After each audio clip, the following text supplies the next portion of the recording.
सत्ता में केवल चाटुकारिता और स्वार्थ की राजनीति हावी। अलंकार अग्निहोत्री ने पार्टी बनाने पर कही ये बात। नमस्कार, आप देख रहे हैं कंटाप टीवी। मैं हूं आपके साथ संदली सिंह।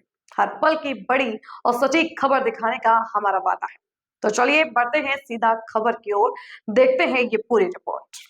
सिटी मजिस्ट्रेट पद से निलंबित किए गए पीसीएस अधिकारी अलंकार अग्निहोत्री बृहस्पतिवार को एटा पहुंचे, जिस दौरान उन्होंने यूजीसी के नए नियमों के खिलाफ तीखा विरोध दर्ज किया। उन्होंने कहा कि नए नियम देश के बच्चों, युवा व आने वाली पीढ़ी के लिए अत्यंत घातक सिद्ध होगा। इसके साथ ही जनप्रतिनिधियों पर भी सवाल उठाए। शहर के शहीद पार्क में पहुंचे अलंकार अग्निहोत्री ने लगभग 11 बजे पत्रकार वार्ता की। जनप्रतिनिधियों पर गंभीर आरोप लगाए।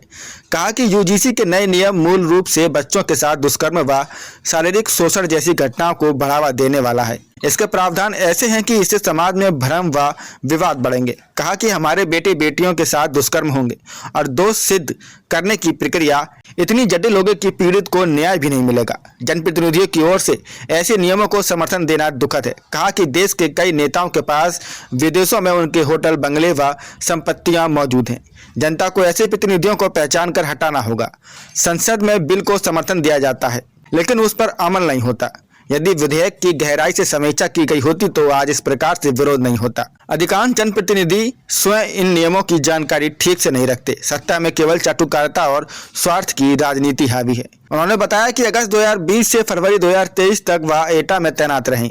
पार्टी बनाने के सवाल पर कहा कि उनका उद्देश्य केवल लोगों को जागरूक करना है ताकि सरकार इस कानून को वापस ले। किसी भी समाज, संगठन या वर्ग द्वारा बुलाए जाने पर वहां पहुंचेंगे और अपनी बात रखेंगे।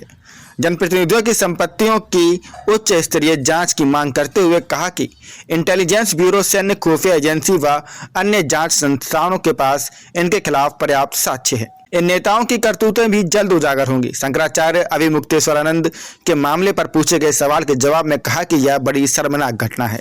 धाराएं भी पूछ लें, इससे क्या जाते हैं, वहाँ पे जाते हैं, जो संसद होगी या विधायिका होगी, वहाँ जाके those in favour of the bill आए करके हाथ और ताली बजा के चले आते हैं। इसीलिए अगर ये पढ़ते तो अपने समाज के लिए क्या विघटनकारी जो उसमें प्रावधान है उस पर चर्चा करते।